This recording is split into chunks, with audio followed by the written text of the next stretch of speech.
podrá separar de su amor. ¿Quién nos separará del amor de Cristo? ¿Quién nos alejará del amor de nuestro Dios? Ni lo alto ni lo profundo, ni ninguna otra cosa creada nos podrá separar de su amor. En Cristo somos más que vencedores. En Cristo somos más que ganadores. Ni la vida ni la muerte podrá separarnos del amor de Dios en Cristo Jesús.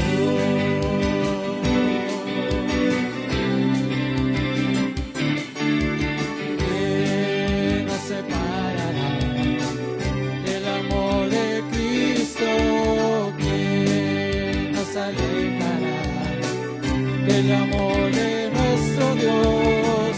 Ni lo alto ni lo profundo, ni ninguna otra cosa creada nos podrá separar de su amor. En Cristo somos más que vencedores. En Cristo somos más que ganadores. Ni la vida ni la muerte podrá separarnos del amor de Dios en Cristo Jesús. En Cristo somos más que vencedores.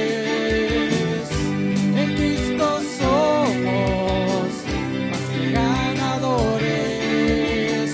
Ni la vida ni la muerte podrá separarnos del amor de Dios en Cristo Jesús. Del amor de Dios en Cristo Jesús. Del amor de Dios en Cristo Jesús.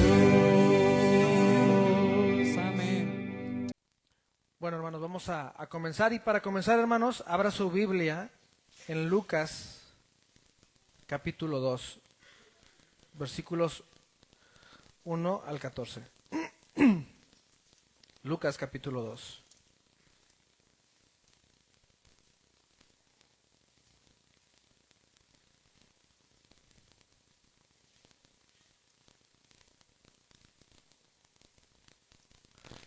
Y antes de empezarlo a leer, hermanos,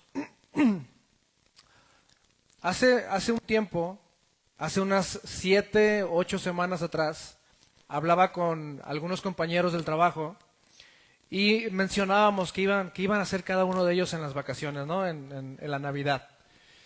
Y cada uno de ellos expresó cuál era el deseo de su corazón, cuál era el motivo de su alegría. Unos decían que estaban contentos porque iban a recibir el aguinaldo. Muchos estábamos contentos por eso, ¿no? Otros decían también que estaban contentos porque era un tiempo de vacaciones, de descanso. Otros decían también que era un tiempo de fiestas. Y ese era el motivo de su alegría, ¿no? Pero cada uno de ellos, hermanos, daba una diferente razón por las cuales ese tiempo de Navidad era un motivo de gozo o de alegría o por lo cual lo esperaban con ansias, ¿no? Cuando yo era niño, hermanos, ya hace unos cuantos años, añoraba y anhelaba con todo mi corazón que llegara la Navidad. Yo no sé si usted era como yo, que llegara la Navidad, porque yo sabía que era un tiempo de reuniones familiares, de vacaciones, de comer comida deliciosa, pero por sobre todas las cosas, yo sabía que como niño la Navidad significaba recibir regalos, juguetes y jugar, ¿no? No sé si a usted le pasaba como a mí, pero yo esperaba ese tiempo con mucha emoción por eso. Y recuerdo, hermanos, que con mucha ilusión le escribía mi carta a Santa. Recuerdo tirarme en el suelo con una hoja, con un lápiz, la lengua de fuera, escribiendo todas las cosas que yo quería que me trajera Santa Claus. Y llenaba la hojita, hermanos. Y luego iba con mi papá y se la daba para que la pusiera en el arbolito. Y luego, por una razón que yo no entendía, mi papá venía y me decía, hijo, de las 50 cosas que escogiste, escogí nada más 3. Y yo decía, pero pues ¿por qué no? Y me explicaba, es que Santa tiene que traerle a todos los niños del mundo. Y si tú solo le pides todas esas cosas, pues no le va a alcanzar. Y yo pensaba, ¿cómo no le va a alcanzar? Es Santa, ¿no es cierto? Ahora que soy papá, hermanos, entiendo completamente al pobre Santa Claus. Los niños no tienen misericordia, hermanos, de Santa Claus. Y la Navidad, hermanos, que como niño esperaba con tanta alegría, ahora es un tiempo que llega y lo espero con agonía. Y hace un par de semanas, hermanos, celebramos la Navidad, ¿no? Y como les decía, si le preguntamos a diferentes personas cuál es el verdadero significado de la alegría y el gozo por la Navidad, sin duda alguna vamos a obtener una gran variedad de respuestas. Como les decía, unos dirían que es un tiempo para compartir con la familia, otros que es un tiempo para descansar, otros que es un tiempo para reflexionar qué hemos logrado, qué no hemos logrado. Es un tiempo para dar y recibir regalos, y es un tiempo para disfrutar de las tradiciones y comidas típicas de la Navidad. Es una gran variedad de respuestas, hermanos. Y como ya les dije, dependiendo de a quién le preguntemos, vamos a obtener una respuesta diferente. Pero ¿qué tal si en esta mañana le preguntamos al Creador del universo? ¿Cuál es el verdadero gozo? El motivo de sentir gozo y alegría en la Navidad. Amén. Vamos a la palabra de Dios, hermanos, ahí en Lucas capítulo 2. Versículo 1 al 14. Lo leemos todos juntos, por favor. Dice, aconteció en aquellos días que se promulgó un edicto de parte de Augusto César, que todo el mundo fuese empadronado. Este primer censo se hizo siendo Cirenio gobernador de Siria, e iban todos para ser empadronados, cada uno a su ciudad. Y José subió de Galilea, de la ciudad de Nazaret, a Judea, a la ciudad de David, que se llama Belén, por cuanto era de la casa y familia de David, para ser empadronado con María su mujer, desposada con él, la cual estaba encinta. Y aconteció que estando ellos allí, se cumplieron los días de alumbramiento, y dio a luz a su hijo primogénito, y lo envolvió en pañales, y lo acostó en un pesebre, porque no había lugar para ellos. ¿En dónde, hermanos? En el mesón. Sigue diciendo, había pastores en la misma región que velaban y guardaban las vigilias de la noche sobre su rebaño. Y aquí se les presentó un ángel del Señor, y la gloria del Señor los rodeó de resplandor, y tuvieron gran temor. Pero el ángel les dijo, no temáis, porque he aquí os doy, ¿qué cosa, hermanos? Nuevas, ¿de qué? De gran gozo, que será para todo el pueblo, que os ha nacido hoy en la ciudad de David un Salvador, que es Cristo el Señor. Esto os servirá de señal, hallaréis al niño envuelto en pañales, acostado en un pesebre. Y repentinamente apareció con el ángel una multitud de las huestes celestiales que alababan a Dios y decían, gloria a Dios en las alturas y en la tierra paz, buena voluntad para con los hombres. Amén. Vamos a orar.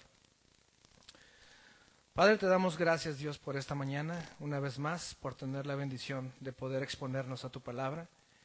Te pedimos en el nombre de Jesús que tu Espíritu Santo sea obrando a nuestro favor y ayudándonos, Señor, iluminando nuestra mente y nuestro corazón, edificándonos a través de tu poderosa palabra, y que podamos salir, Señor, de este lugar transformados, renovados, consolados, edificados, alimentados, Señor, en tu palabra.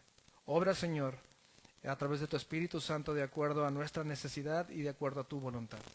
Nos ponemos en tus manos y te damos la honra y la gloria en el nombre de Jesús. Amén.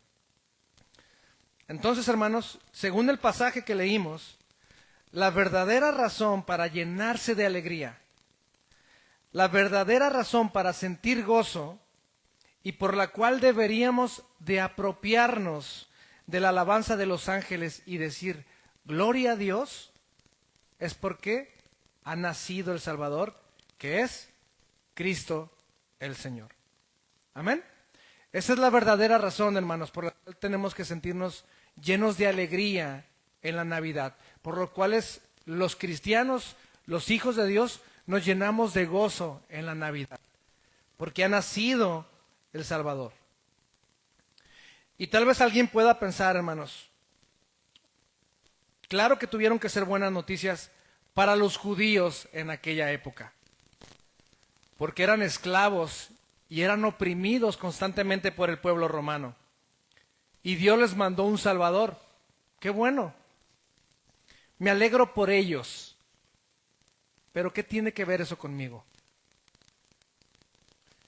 ¿Y qué si le digo, mi hermano, que Jesús nació para ser tu Señor y tu Salvador también, ahora?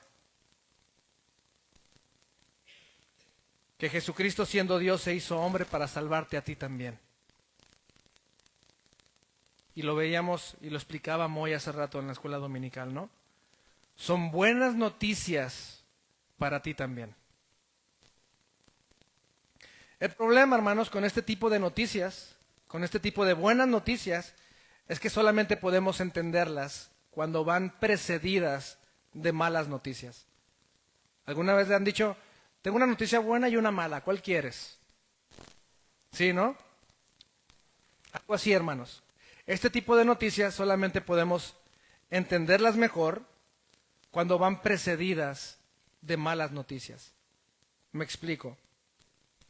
Imaginen, hermanos, que están en su casa, están con su familia, viendo la televisión en la sala, y de repente aparece un infomercial del gobierno, donde dice que hay un médico que encontró la cura para el cáncer, con el 100% de efectividad, y que está dispuesto a regalársela a todo aquel que la necesite. ¿Son buenas noticias? Sí, ¿no? Son buenas noticias, pero tal vez no tienen mucho significado para ti, puesto que tú no tienes cáncer. Pero ¿qué pasaría, hermanos? Supongamos que un mes antes fuiste a una revisión médica y el médico te dijo que debido a un mal genético tienes cáncer y que te vas a morir. Tienes 2 meses de vida nada más. Y que debido a que es un mal genético, todos y cada uno de los miembros de tu familia van a morir.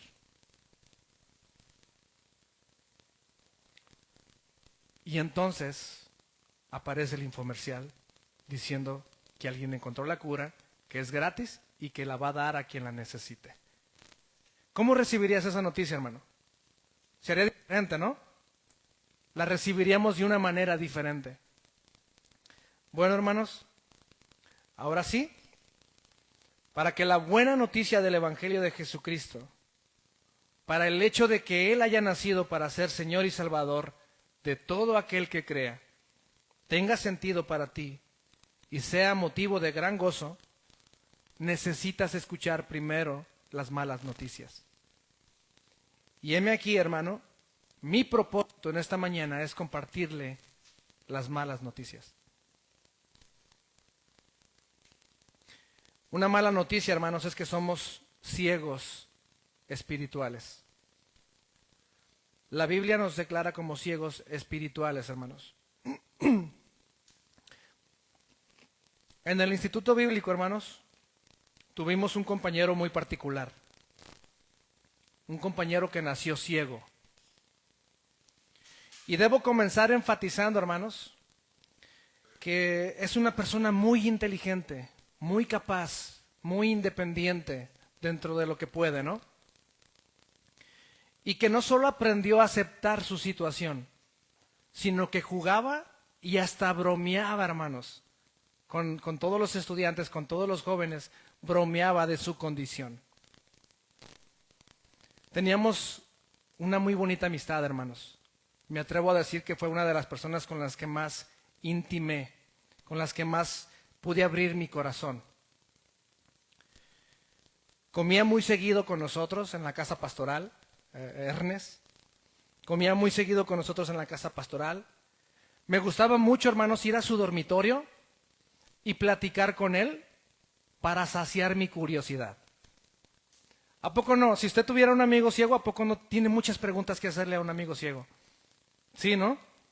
Pues yo, hermanos, iba y platicaba con él y saciaba mi curiosidad. Lo llegué a pasear en bici, hermanos. Lo llegué a subir a los diablitos, a los cuernitos, y lo paseé en la bici. Bien agarrado el Ernest. Iba paseado en la bici, bien contento, íbamos los dos. Y tenía otras cualidades, otras habilidades que obviamente había desarrollado y había perfeccionado con los años. Conocí, hermanos, este hermano, Ernesto se llama él, conocía perfectamente el dinero. A veces se acercaba con el pastor y le decía, pastor, ¿me hace el favor de comprarme una pasta de dientes? Y le daba el dinero, ¿no? Y el pastor agarraba el billete y le decía, oye Ernesto, pero es que nada más me diste 20 pesos. Y Ernesto agarraba el billete, a ver pastor, no, son 50. No, Ernesto, me diste 20 pesos. No, son 50, pastor. Nunca lo pudimos transear, hermanos. Increíble. Identificaba el dinero perfectamente. O reconocía perfectamente la voz de alguien, aunque le fingiéramos la voz. Estaba en el salón sentadito, llegamos y... Buenos días, Ernesto. ¿Qué pasó, hermano Yoba? Reconocía la voz, hermanos, aunque le fingiéramos la voz. Y de todos. Tenía un oído muy trabajado, ¿no? Muy desarrollado. Algo que me voló la cabeza, hermanos, es que podía identificar los carros. ¿Ha visto una persona que ve los carros y dice, ese es un Volvo, eso es un Tsuru, nada más con verlos? Bueno, pues él no los podía ver, pero recorría el carro y podía identificar qué carro era, hermanos, y de qué hermano era. Porque obviamente, previamente tenía que haber recorrido el carro, ¿no? Y guardado esa información en su mente. Pero era impresionante para mí cómo caminaba alrededor del carro y podía identificar qué carro era. Grababa todas las clases que tomábamos. Obviamente no podía hacer apuntes y las grababa en su grabadorcita. Identificaba exactamente el momento en que se le iba a terminar la cinta, se botaba, cambiaba la cinta, seguía grabando. Era increíble, hermanos.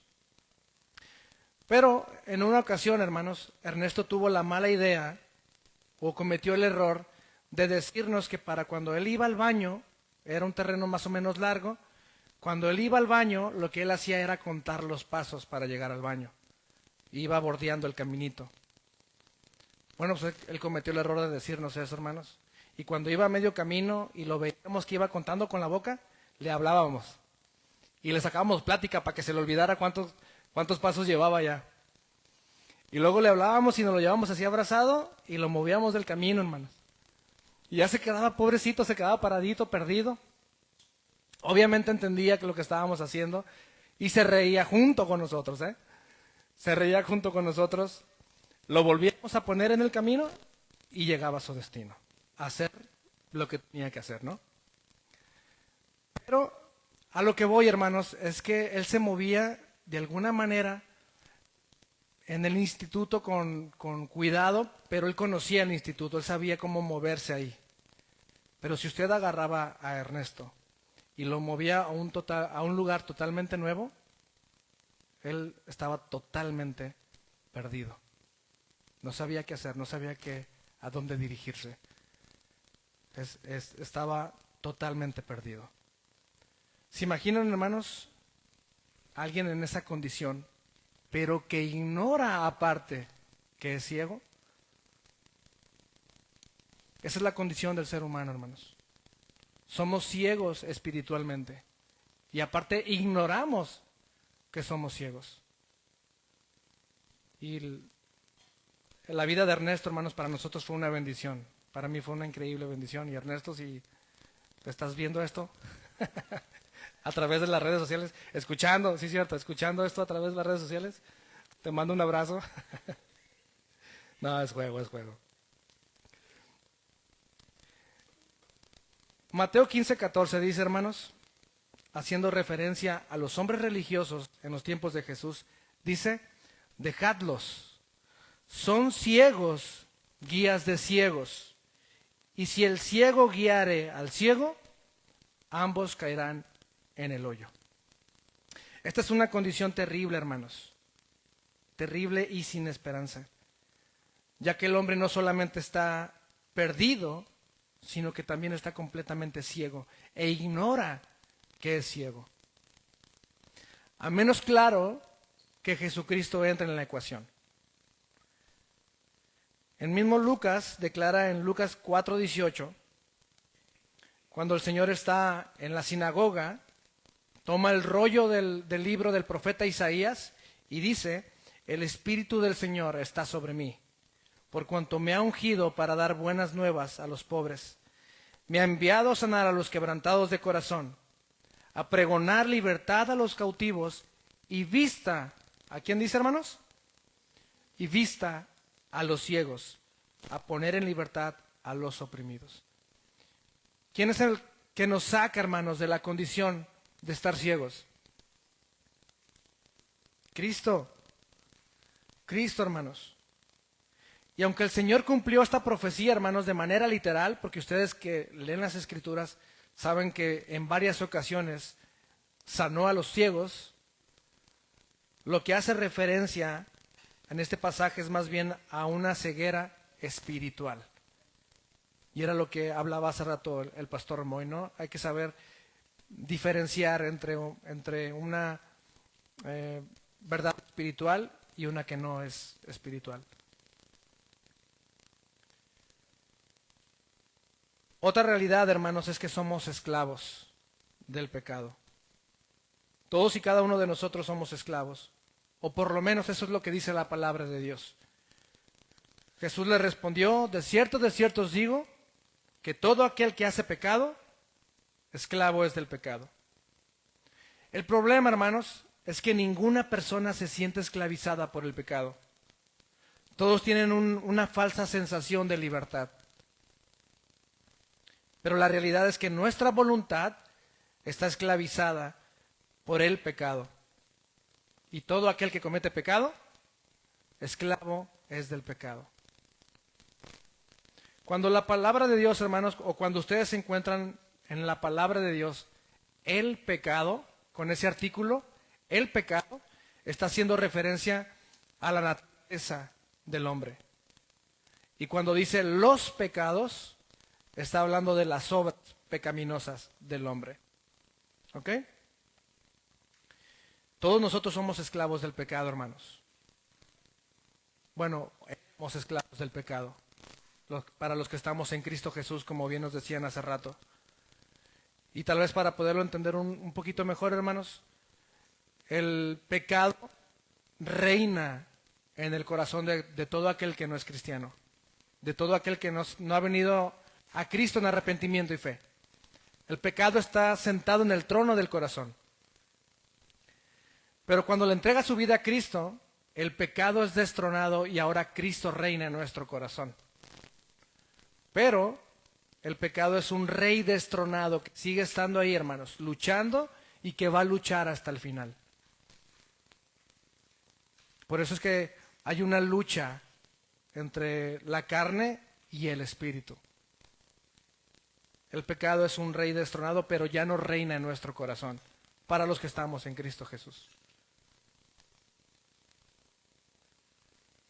La mayoría de los hombres, hermanos, tenemos un alto concepto de nosotros mismos. Creemos que somos hombres buenos, que a veces hacen cosas malas. Cuando en realidad, hermanos, el hombre es un hombre malo, es un hombre pecador, que de vez en cuando hace cosas razonables.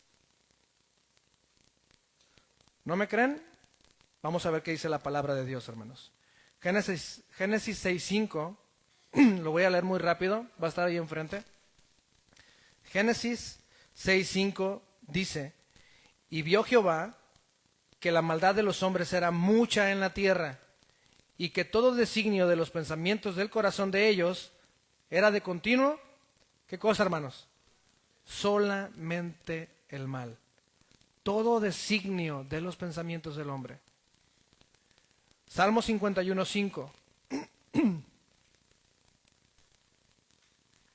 Salmo 51:5 dice: he aquí, ¿qué más dice, hermanos? En maldad he sido formado, y en pecado me concibió mi madre. Y Romanos 3, versículos 10 al 12. Romanos 3, versículos 10 al 12, dice: como está escrito, no hay justo ni aun uno, no hay quien entienda, no hay quien busque a Dios. Todos se desviaron, a unas se hicieron inútiles. No hay quien haga lo bueno, no hay ni siquiera uno. ¿Se dan cuenta, hermanos, cuál es la realidad del ser humano? Todos los hombres son pecadores, hermanos, y el mal está en su corazón. Y usted mismo ha sido testigo de esa realidad, incluso en los niños. Hace muchos años, hermanos, que ya he escuchado en la familia Rodríguez Carrillo que hay una disputa porque uno de ellos, siendo niños, rayó una colcha. Si tengo bien entendido, rayó una colcha, hermanos, y la firmó. Firmó el delito, Puso Moy, hermanos. Y yo no sé qué pasó, no sé si le llamaron la atención, no sé si lo regañaron, no sé qué pasó. Pero 32 años después, hermanos, hago énfasis, 32 años después, mi esposa me confesó que ella rayó la colcha. Por primera vez, hermano, lo reconoció delante de toda la gente. Hermano, se me cayó del pedestal donde la tenía, hermano. Para que oren por mí, por favor, porque me vive 32 años, hermanos, para reconocer. Pero fueron 32 años y ella fue quien rayó la colcha, ¿no? Ya exoneramos a Moy. Ahora sí, hermanos, delante de todos, no fue Moy. Fue Meli. Pero si usted ha tenido hijos, hermanos, ha podido observar esa realidad. Porque ninguno de nosotros le enseña a sus hijos a mentir. Mas, sin embargo, mienten. Ninguno de nosotros les enseña a sus hijos a pelear, pero son peleoneros. Ninguno de nosotros les enseña a sus hijos a ser envidiosos, pero lo son. Y más bien, hermanos, nos tenemos que esforzar por enseñarles a no mentir, a ser honestos, a no robar, a ser compartidos. ¿No es cierto? ¿Por qué? Porque eso está en su naturaleza, hermanos. Por el pecado. Aun cuando hacemos cosas aparentemente buenas, honorables según nuestra percepción, cuando le damos alimento al que no tiene, al que está en necesidad, cuando somos honrados, cuando somos honestos, todo, hermanos, y esas cosas lo hacemos por nosotros mismos, ya sea por nuestra reputación, por nuestra buena fama, para limpiar nuestra conciencia. Sea lo que sea, hermanos, que hagamos, lo hacemos para nosotros mismos y nunca para la gloria de Dios.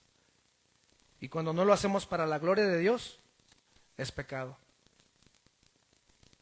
Isaías 64:6 dice que debido al pecado, aún nuestras obras de justicia son como trapos de inmundicia delante de Dios. Hermano, ¿usted alguna vez ha mentido? ¿Ha hablado mal de alguien? ¿Ha sentido envidia? ¿Ha robado? ¿Ha peleado? ¿Ha deseado algo que no debe? ¿Ha insultado a alguien alguna vez? Creo que ya les he platicado, hermanos, que cuando era niño alguna vez robé algo de una tienda que se llamaba Gigante. Seguramente los más viejitos sí saben de lo que estoy hablando. Robé una mallita de canicas. Cuando íbamos camino a la casa, yo sabía que había hecho algo malo, hermanos. Mi conciencia me estaba redarguyendo, me sentía muy mal porque yo sabía que había hecho algo malo y tuve que confesarle a mi papá. Me robé las canicas, pa. Y confesé. Ahora mismo, hermano, yo estoy intentando apalear su conciencia, golpear su conciencia, para que usted pueda reconocer si usted ha pecado delante de Dios o no. Lo más seguro es que sí. Pero que usted lo pueda reconocer, que su conciencia le redarguya. Todos y cada uno de nosotros, hermanos, hemos pecado contra la santidad de Dios. Lo malo del pecado, hermanos, es que dice Romanos 6:23, que la paga del pecado es la muerte. Nada más, eso es lo malo. Ese es el detalle. Y debido a que somos pecadores, hermanos, que hemos ofendido muchas veces a nuestro Dios, somos merecedores de sufrir la ira de Dios. Él mismo ha establecido, hermanos, que por ser pecadores estamos destituidos de su gloria, somos indignos de su presencia y somos constituidos enemigos de Dios.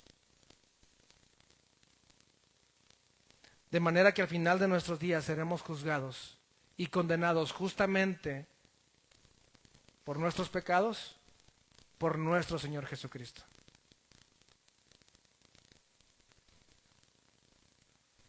Hermanos, ¿quién de ustedes se animaría? Algún día vamos a estar delante de Dios y vamos a dar cuentas de todo lo que hicimos. Y me gusta mucho imaginarlo como si lo pasaran delante en una pantalla. Toda mi vida va a pasar ahí delante de mí y del Señor, y Él me va a juzgar por eso. ¿Quién de ustedes se animaría ahorita si les dijeran, a ver, vamos a pasar, no un año, no 10 años, la última semana de tu vida la vamos a pasar ahí enfrente de toda la iglesia? Y ahí se va a ver todo lo que pensaste, todo lo que dijiste, todo lo que viste, todas las motivaciones de tu corazón. Lo vamos a pasar ahí enfrente de todos. ¿Quién de ustedes levantaría la mano y diría, yo me la rifo, que pasen ahí toda la semana? ¿Alguien? ¿Ni uno? Hermano David, tenía mis esperanzas en usted. ¿Tampoco? 3 días. ¿Qué tal 3 días? Nada más 3 días. ¿Un día? ¿Un día, Abdón? ¿Abdón? No, hombre, Abdón. Está cruel, ¿no? Está cruel pensar eso, hermanos. Pero es una realidad.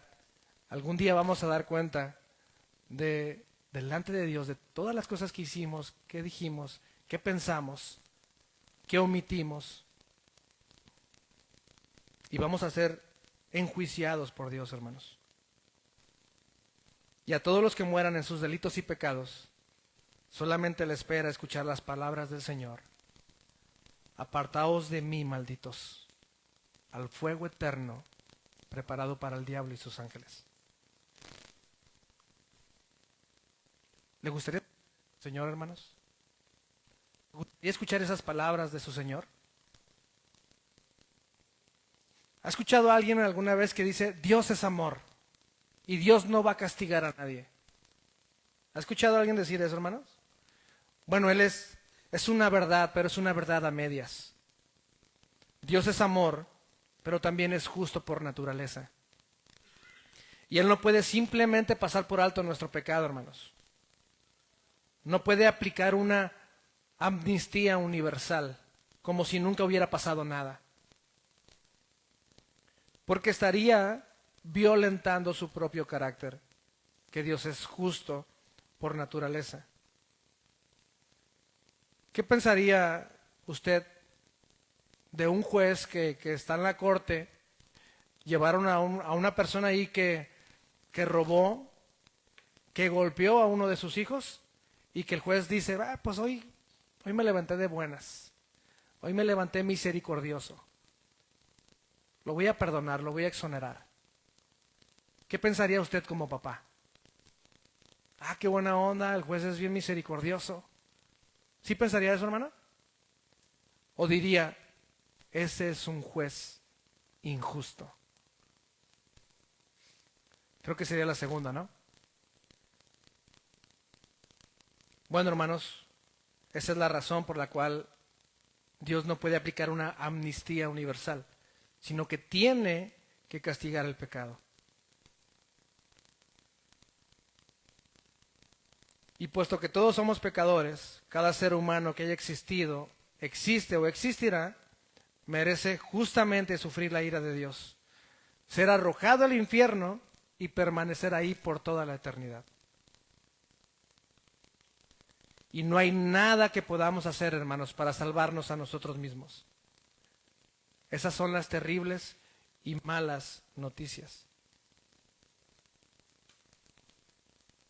Ahora es cuando toman más sentido las buenas noticias de que haya nacido un Salvador. ¿No es cierto? Al saber que todos estábamos condenados a raíz de nuestro pecado, y que Dios, que es un Dios sabio y maravilloso, hermanos, ideó un plan para que pudiéramos ser perdonados y salvados sin pasar por alto su justicia. Por causa de nuestro pecado, hermanos, tenemos una deuda eterna con Dios. Él es un Dios 3 veces santo, es un Dios eterno, y hemos ofendido a ese Dios. Obviamente no podemos saldar esa cuenta, hermanos. Solamente Dios mismo podía saldar esa cuenta. Solamente si Dios muriera podría saldar esa cuenta. El problema es que Él es Dios y Él no puede morir. ¿Cuál fue la solución entonces, hermanos? Que Dios envió a su Hijo, que siendo Dios se hizo hombre para morir en nuestro lugar. Amén. Marcos 10:45, por favor. Marcos 10:45.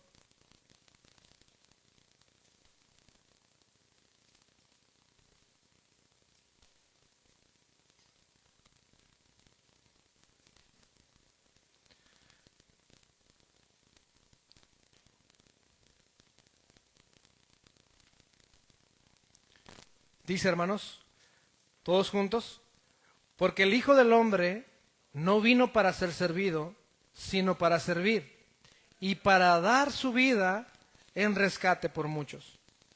Y Romanos 5:8, hermanos, dice, se lo sabe usted de memoria, mas Dios muestra su amor para con nosotros, en que siendo aún pecadores, Cristo murió por nosotros. Jesucristo, hermanos, es el único con valor infinito. Así que la única manera de poder ser salvos de la condenación y de la esclavitud del pecado es por medio del Evangelio de Jesucristo, quien murió en la cruz del Calvario para pagar el precio que tú y yo tendríamos que haber pagado, que derramó su sangre preciosa para pecados y limpiarnos de toda maldad. Si nosotros, hermanos, venimos delante de Dios en arrepentimiento y con fe, somos perdonados. Ya no somos condenados. Pasamos de muerte a vida. Pasamos de ser enemigos a ser hijos de Dios. Por eso el pastor Moy hace rato hacía mucho énfasis en eso, hermanos. Ya como hijos no venimos delante de Dios y le pedimos perdón por salvación. Ya somos salvos, ya somos hijos de Dios. Ahora venimos delante de Él como un papá al que le hemos fallado y le pedimos perdón. Y no volvemos a crucificar a Cristo.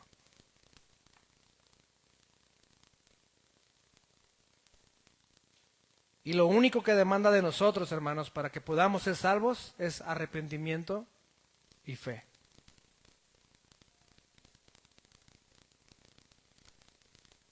Segunda a los Corintios 5:21, hermanos.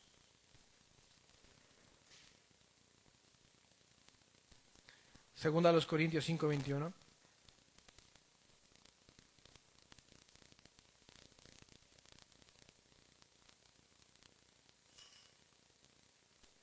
Todos juntos, hermanos. Que se escuche, ¿eh? Dice, al que no conoció pecado, por nosotros lo hizo pecado, para que nosotros fuésemos hechos justicia de Dios en él. Amén. Si te arrepientes y crees en el Evangelio, Dios promete darte vida eterna, hermanos. Ninguno de nosotros tenemos la vida comprada, hermanos. Todos nosotros hemos escuchado noticias de alguien cercano que murió.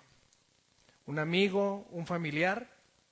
Y conforme van pasando los años, cada vez más nos damos cuenta, ¿no? Ya se murió mi tía, ya se murió mi hermano, ya se murió mi papá. Y se van muriendo uno a uno y nosotros tampoco tenemos la vida comprada, hermanos. Así que no tarde en venir delante de Dios y creer en el Evangelio.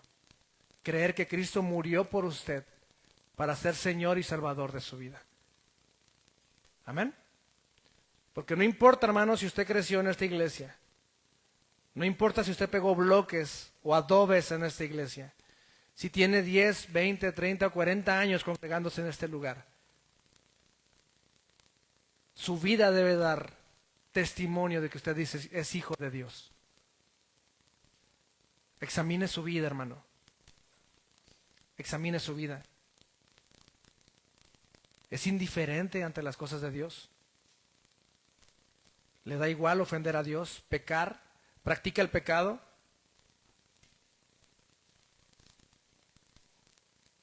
¿Es rencoroso, es rencorosa? ¿No olvida? ¿No perdona? ¿Se la lleva en pleito con todo el mundo? Examine su vida, hermano. Usted sabe. Usted debe saber si realmente es hijo de Dios o no. Pero si no lo es, y usted lo sabe, venga delante de Dios, arrepiéntase y crea en el Evangelio.